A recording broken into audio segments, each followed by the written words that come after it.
और पान खाकर चींटियों के बिल में वो थूक देता था। ऐसे करने मात्र से उसके पानी पीकर डालने से चींटी के बिल में पानी पीकर डालता था, उसके डालने मात्र से बहुत सारी चींटियों के अंडे फूट जाते थे। ये दृश्य एक आम रोज होता था। एक दिन चींटी ने श्राप दिया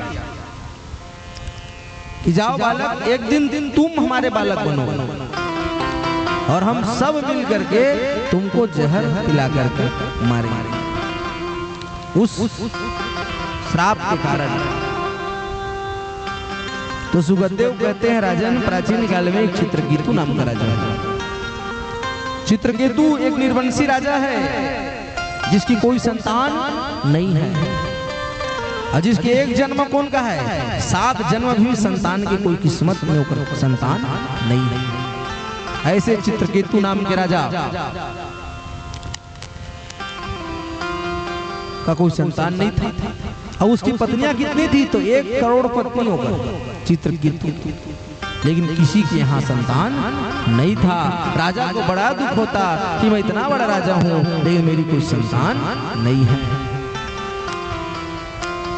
तो उसके घर में एक दिन साधु आए और साधु को कहा, महाराज सातम सम औ मैं जग देखा औ हरिते अधिक समत कर लेखा। महाराज आप अगर चाहोगे ना तो मेरे घर संतान हो जाएगी, मेरे यहाँ संतान हो जाएगी। तो चित्रकेतु नाम के राजा को समझाएं, राजा बेटा तो 1 जन्म में कौन कहा है, तो 7 जन्म में लड़का की योग नहीं, तोला बेटा तो हो जाही लेकिन बेटा के सुख प्राप्त नहीं हुए, है ना। तो तय जीवन में कभी बेटा की कामना मत कर। चित्रकेतु को समझा, लेकिन चित्रकेतु नहीं माना। कहा महाराज पुत्र चाहिए, मतलब पुत्र चाहिए, क्योंकि पुत्रहीन को इस जग में अवमान कदापि न पाते हैं, अवमान कदापि न पाते हैं। अमुख देखन अवलोकन कर, अमुख देखन अवलोकन कर, अव शुभ घटना बतलाते हैं राम, शुभ बतलाते हैं राम, शुभ घटना बतलाते हैं। कहे महाराज जेकर संतान नहीं रहा है समाज दुखा की थी, है ना। तो कम से कम 1 जन बालक हो जाए, भले बालक के सुख प्राप्त हो चाहे मत हो, लेकिन कम से कम निर्वंशी तो नहीं कहूँगा। बेटा हो जाएगा चला जाएगा तो समाज ये नहीं कहेगा कि निर्वंशी है ना। भाई जिसका बेटा था और अभी नहीं है तो क्या उसको समाज निर्वंशी थोड़ी कहेगा, उसका तो था। तो आज निर्वंशी कहे महाराज मेरे को ना एक बेटा दे देते, तो उसने फल दिया कि जाओ तुम्हारी पत्नी को खिला दे। अब जी कर 1 करोड़ रानी है तिनको लखा, तो उसने जाके अपनी छोटी पत्नी को दे दिया और अपनी छोटी बेटी को दिया। तो उसकी छोटी पत्नी ने फल को खाया तो उसको गर्भवती हो गई और गर्भ में सुंदर बालक आया।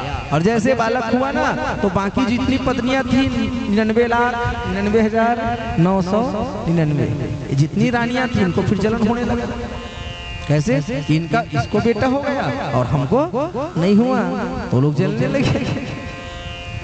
तो देखो समाज में बात बताऊं, घर में परिवार में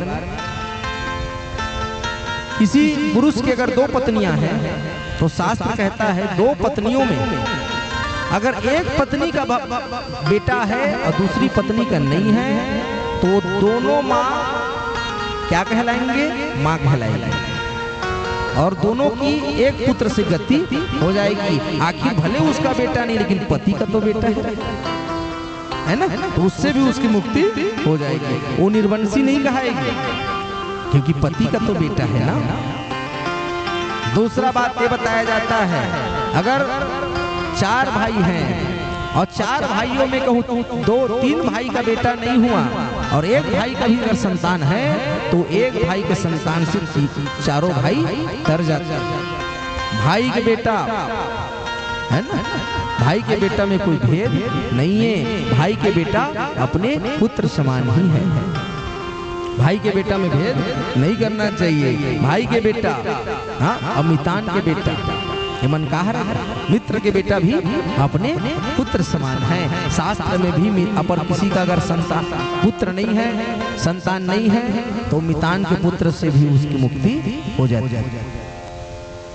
रानी आज जलने लगी और राजा को अपने पुत्र से बड़ा प्रेम था।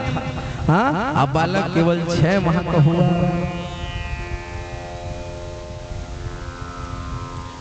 आज राजा का पुत्र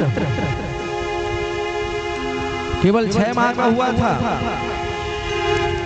एक बाकी रानियों ने विचार किया कि अब इस बालक को जहर दे करके मार देंगे, क्योंकि इस बालक के आ जाने के कारण राजा हमको महत्व नहीं देता, तो हम इस बालक को मार देंगे। 6 माह का बालक, तो देखो जब तक उसकी माँ उसके पास है उसको मार नहीं सकते, तो कहा अभी कुछ देर बाद इन बालक की माँ कपड़ा लेकर के तालाब सरोवर जाएगी, घर अकेला रहेगा। ऐसे समय में राजा के पुत्र की हत्या करेंगे। बाकी रानियों ने विचार किया और जैसे उसकी माँ, बालक की माँ गंदा कपड़ा लेकर के जाती है, रानियां, बाकी रानियां थी सभी आई और एक साथ जहर पिलाने का विचार किया, लेकिन कोई जहर का प्याला हाथ में लेना नहीं चाहता। तो क्यों नहीं चाहता? नवजात का मारना 1000 गौ हत्या के समान, उससे भी ज्यादा पाप लगता है। छोटे बच्चे की हत्या, छोटे बच्चे किसके समान है जी? भगवान के समान है। और ऐसे बालक की हत्या करना क्या है? अक्षम्य पाप है, इसकी कभी क्षमा नहीं मिलती। तो बाकी रानियों ने कहा हाँ, हम नहीं मारेंगे, हम जहर नहीं पिलाएंगे। तो कहा देखो किसी न किसी को तो पीड़ा उठाना पड़ेगा, और सब मना करोगे तो नहीं बनेगा, किसी न किसी को उठाना पड़ेगा। तो एक ने कहा एक काम करो ना जी, एक प्याला को पकड़ेगी और हम सब बाकी उसके हाथ को लगाएंगे, और हाथ लगाएंगे तो देखो अगर एक जने जहर खिलाएंगे तो पाप ज्यादा लगेगा, और 9,99,999 अगर इतने लोग हाथ लगा लेंगे तो क्या होगा? पाप जो है बढ़ जाएगा। कहा ये विचार अच्छा है। एक ने प्याला को पकड़ा, बाकी सब ने हाथ लगाया और छोटे से बालक को विस्फोटक जहर खिला कर बालक की हत्या कर दी। बालक आज मारा गया।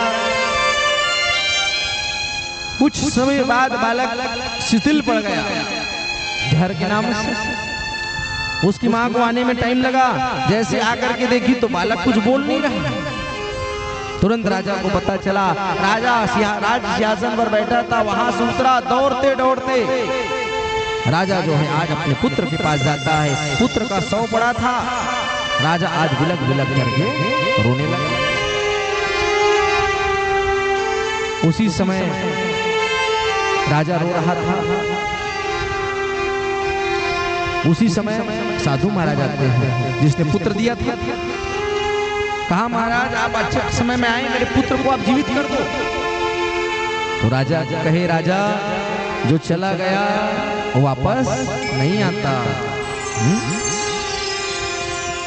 बंदूक से निकली हुई गोली और मुंह से निकली गोली और शरीर से निकला हुआ प्राण कभी वापस नहीं आ सकता। चाहे इसके लिए अगर सर भी पटक दोगे ना, खुद भी मर जाओगे, तब भी किसी को जीवित नहीं कर सकते।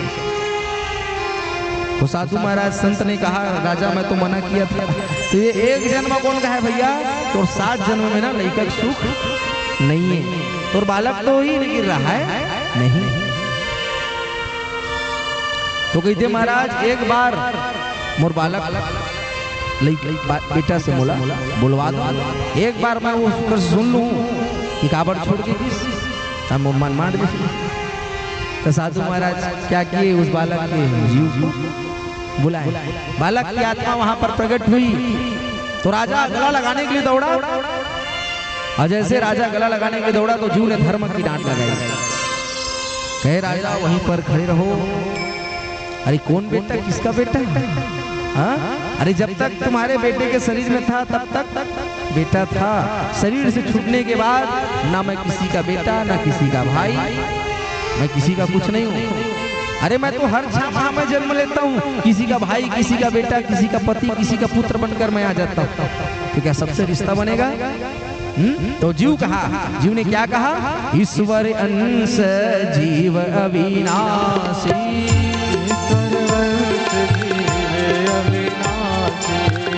ईश्वर अंश जीव अविनाशी, सर्वंश जीव अविनाशी, चेतन अमल सहज सुख राशि, चेतन अमल सहज सुख राशि। जीव ने कहा ईश्वर अंश जीव अविनाशी। जीव क्या है? अविनाशी है। शरीर मरता है, जीव नहीं मरता। एक शरीर को छोड़ करके दूसरे शरीर में प्रवेश करता हूँ, और तुम मुझे अपना बेटा कह रहे हो? तो जब ऐसा कहा राजा चित्रकेतु को ज्ञान हो गया और वैराग्य किया गया। जीवन में बेटा का मोह त्यागे वानप्रस्थ धाम को चले जाए।